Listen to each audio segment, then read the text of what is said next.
Centrafrique, une personne a été tuée et 2 blessés au cours de combats survenus dans la nuit de mercredi à jeudi dans le quartier PK5 de Bangui. La MINUSCA a indiqué ignorer la raison des affrontements. En Côte d'Ivoire, la date des prochaines élections municipales est désormais connue. Le gouvernement a convoqué les collèges électoraux pour le 13 octobre. Cette annonce intervient dans un contexte d'effervescence politique. Et puis, les présidents des parlements maliens, mauritaniens, burkinabés et nigériens réunis à Niamey ont signé un acte de création d'un organe de contrôle démocratique de la gouvernance du G5 Sahel. On en parle également dans ce JT. Voilà pour les titres. Bonsoir à tous. En Centrafrique, une personne a été tuée et 2 blessés au cours de combats survenus dans la nuit d'hier mercredi à ce jeudi dans le quartier musulman du PK5 de Bangui. Selon des témoins, des hommes armés non identifiés ont attaqué la base d'une milice établie au PK5 de Bangui. L'information a été confirmée par la mission de l'ONU en Centrafrique. Les détails. L'attaque a duré environ 1 heure et beaucoup de tirs ont été entendus selon certains habitants du quartier musulman du PK5 de Bangui. Le bilan fait état d'un mort et de 2 blessés au cours des combats survenus dans la nuit de mercredi à jeudi. D'après ces témoignages, des hommes armés non identifiés ont attaqué vers minuit la base de la milice de Nimeri Matar Jamous alias Force, établie au PK5 de Bangui. L'homme décédé était un milicien de la dite milice, selon les mêmes sources. La mission onusienne en Centrafrique, MINUSCA, a indiqué ignorer la raison des affrontements. Il faut dire que le calme était revenu ce jeudi au PK5, poumon économique de Bangui, la capitale centrafricaine. En avril dernier, le PK5 avait été le théâtre de violences meurtrières qui avaient fait plusieurs dizaines de morts. Les violences s'étaient ensuite propagées à proximité du PK5, avec notamment des combats autour d'une église catholique le 1er mai qui avait fait au moins 24 morts et 170 blessés. La Centrafrique a basculé dans la violence et le chaos en 2013. Aujourd'hui, si Bangui vit dans un calme relatif, la quasi-totalité du pays reste sous la coupe de groupes armés qui combattent pour le contrôle des ressources et de l'influence locale. Restons en Centrafrique où l'ONG Groufepa, engagée dans le bien-être et l'éducation des enfants, entre autres, sollicite l'appui du système des Nations Unies à travers une séance de travail avec la coordonnatrice humanitaire Najat Rochdi. La structure a fait part des actions qu'elle mène pour venir en aide aux personnes vulnérables. Le reportage est signé Hubert-Marie Djamani. Dans son plaidoyer, la présidente du groupement des femmes agropastorales pour la lutte contre le VIH-Sida, Madame Tina Marguerite Touadéra, a particulièrement mis l'accent sur la situation de l'école en République centrafricaine. Un film documentaire de 6 minutes produit par l'ONG montre les conditions difficiles dans lesquelles les enfants font l'apprentissage des connaissances dans une école de Bangui. Nous avons choisi de traiter autant que possible les problèmes liés aux conditions dans lesquelles nos écoliers travaillent.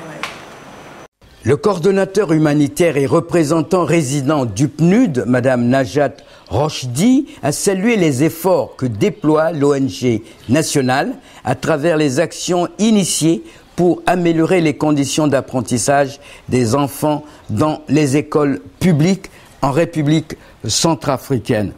Pour nous, c'est très important parce que c'est la meilleure façon de préparer les femmes et les hommes de demain qui vont devenir ces agents de transformation, ces agents de maintien de la paix, mais ces agents aussi de la construction de la République centrafricaine que tous les Centrafricains veulent. À l'issue de la rencontre entre Madame Tina Marguerite Touadéra et Madame Najat Rochdi, le coordonnateur humanitaire représentant résident du PNUD a réaffirmé l'engagement du système des Nations Unies à accompagner Groufepa dans sa noble mission. En bref, l'Éthiopie a nommé ce jeudi un ambassadeur en Érythrée pour la première fois en 20 ans. Un nouveau geste qui témoigne du rapprochement spectaculaire entre les deux pays voisins de la Corne de l'Afrique. Cette annonce vient s'ajouter à une liste d'initiatives entre les deux anciens ennemis, comme des visites officielles de leurs dirigeants et la reprise des vols commerciaux entre les deux capitales.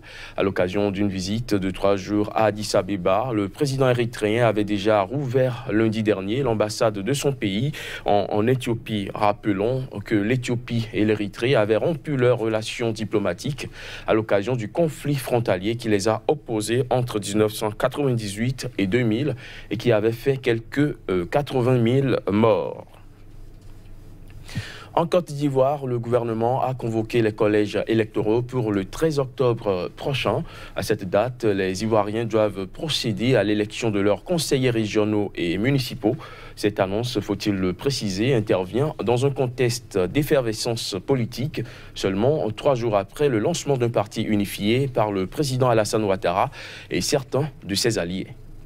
Les élections municipales et régionales auront lieu le 13 octobre en Côte d'Ivoire. Cette date a été retenue par un décret du gouvernement sur proposition de la commission électorale indépendante. La date exacte de ces scrutins était attendue depuis plusieurs mois. Ces élections devraient permettre d'élire des conseillers régionaux et des conseillers municipaux. Au-delà des élections locales d'octobre, c'est la prochaine élection présidentielle prévue dans 2 ans qui mobilise toute la scène politique ivoirienne. Cette annonce de la date des municipales et régionales survient dans un contexte d'effervescence politique 3 jours après le lancement d'un parti unifié par le président ivoirien Alassane Ouattara. L'Assemblée générale constitutive du Rassemblement des Oufouettistes pour la démocratie et la paix RHDP s'est tenue à Abidjan et elle a porté le chef de l'État à la tête du mouvement. Le RHDP regroupe le Rassemblement des Républicains RDR, le parti du président Ouattara et des personnalités de plusieurs autres partis. Mais le Parti démocratique de Côte d'Ivoire, PDCI, jusqu'ici grand allié du RDR dans la coalition au pouvoir, a refusé de se joindre au RHDP, mécontent des termes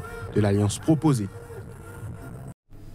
Les présidents des parlements maliens, mauritaniens, burkinabés et nigériens réunis à Niamey, la capitale du Niger, ont signé un acte de création d'un organe de contrôle démocratique de la gouvernance du G5 Sahel. A également pris part à cette rencontre le président du Parlement européen en visite au Niger. On fait le point avec Abdul Karim Mahamadou.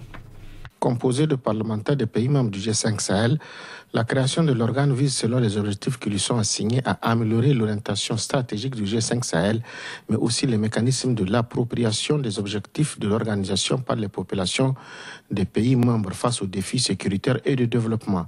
Nous avons décidé de nous retrouver pour évoquer la situation nouvelle dans laquelle se trouve aujourd'hui le Sahel. Cette zone qui naguère était un carrefour touristique qui fait actuellement face à d'importants défis sécuritaires. Avec les événements qui se déroulent en Libye, le réveil de l'irrédentisme de certains groupes ethniques et surtout le développement du fanatisme religieux, le Sahel s'est trouvé engagé dans une guerre non déclarée qui menace jusqu'à l'existence des différents États qui le composent. Le président du Parlement nigérien a plaidé pour un soutien accru du Parlement européen, dont le président est l'invité d'honneur de la rencontre. Connaissant l'engagement de l'Union européenne pour la sécurité, la paix, le développement et la nécessaire démocratisation des institutions internationales, nous sommes convaincus que votre Parlement prendra activement part à la formalisation de ce contrôle démocratique à travers la création d'une structure interparlementaire appropriée. C'est la principale raison pour laquelle mes collègues et moi-même avons saisi l'opportunité de votre séjour à Niamey pour vous rencontrer et partager avec vous la vision que nous avons du compagnonnage parlementaire du G5 Sahel. Au cours de la rencontre, les parlementaires ont échangé sur l'opérationnalisation de la force militaire conjointe de lutte contre le terrorisme, notamment les mécanismes de son financement et le développement économique de la région. Rappelons que le G5 Sahel a été créé le 16 février 2014 à Nouakchott en Mauritanie. Il regroupe 5 pays, le Burkina Faso, le Mali, la Mauritanie, le Niger et le Tchad.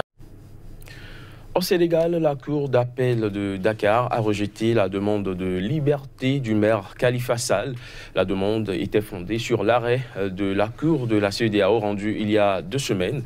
Selon cet arrêt, le procès en première instance du maire avait été entaché d'irrégularités, mais le juge sénégalais a estimé que les décisions de la Cour de justice de la CEDEAO ne s'imposent pas aux juridictions nationales. Maître Amadou Khan, avocat de Khalifa Sall, a réagi après cette décision. On l'écoute. Nous sommes en désaccord avec la décision qui a été rendue. Nous pensons qu'elle est contraire au droit international des droits de l'homme, qu'elle est contraire aux engagements internationaux du Sénégal, qu'elle est contraire à l'ordonnancement juridique du Sénégal. Parce que le Sénégal a ratifié le traité de la CEDEAO, a ratifié les protocoles de la CEDEAO. Donc ces actes juridiques font partie du droit national du Sénégal. Il ne s'agit pas d'actes juridiques étrangers au Sénégal. Donc en jugeant, le juge sénégalais doit tenir compte de toutes les implications de ces actes juridiques. L'armée burkinabé a annoncé ce mercredi avoir arrêté 60 personnes suspectes. Leur arrestation s'inscrit dans le cadre d'une opération en cours dans le nord du pays, opération qui, selon l'armée, a permis le démantèlement de bases terroristes. Reportage. Opération antiterroriste au Burkina Faso. 60 suspects ont été appréhendés par l'armée qui mène une opération de bouclage et de fouille de zones suspectes dans la bande frontalière nord depuis le début du mois de juillet. Ces actions conduites avec l'appui des forces aériennes ont déjà permis le démantèlement de bases terroristes et l'interpellation d'une centaine d'individus suspects dont 60 ont été transférés au service d'investigation de la gendarmerie et les autres relâchés. Selon l'armée burkinabé, de nombreux composants dont des explosifs, batteries et fils électriques entrant dans la confection d'engins explosifs artisanaux ainsi que des produits de contrebande ont aussi été saisis. Au cours de cette opération, 3 soldats ont été blessés.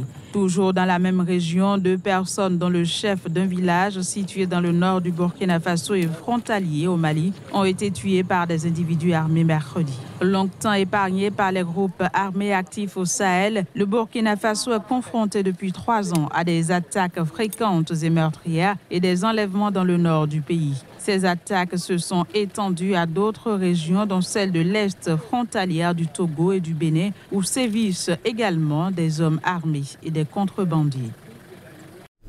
Hors du continent africain et plus précisément aux États-Unis, l'Organisation des États d'Amérique a adopté une résolution qui réitère sa condamnation des violences au Nicaragua.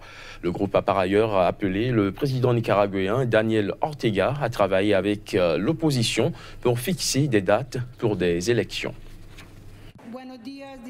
L'Organisation des États américains a tenu des assises sur la situation au Nicaragua où prévaut un mouvement de contestation antigouvernementale. La répression des manifestations a déjà fait plus de 280 morts en 3 mois. Face à l'ampleur des événements, l'organisation a adopté une résolution. Celle-ci réitère sa condamnation des violences au Nicaragua, appelant le président Daniel Ortega à travailler avec l'opposition pour fixer des dates pour des élections. Pour la petite histoire, le 18 avril, sur recommandation du Fonds monétaire international, le gouvernement nicaraguayen présente un projet de réforme des retraites qui augmente les cotisations et abaisse les pensions de 5%, déclenchant dans plusieurs villes des manifestations initiées par des étudiants qui sont durement réprimés. Au début des mouvements de contestation, les manifestants nicaraguayens dénonçaient la réforme des retraites, depuis abandonnée. Mais le retrait de la réforme ne calme pas la colère et le 23 avril, des dizaines de milliers de personnes, salariés, étudiants, paysans et entrepreneurs manifestent à Managua pour dénoncer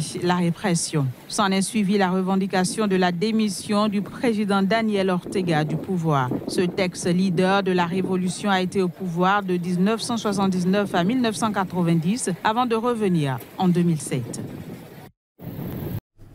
Fin de ce journal, merci de l'avoir suivi.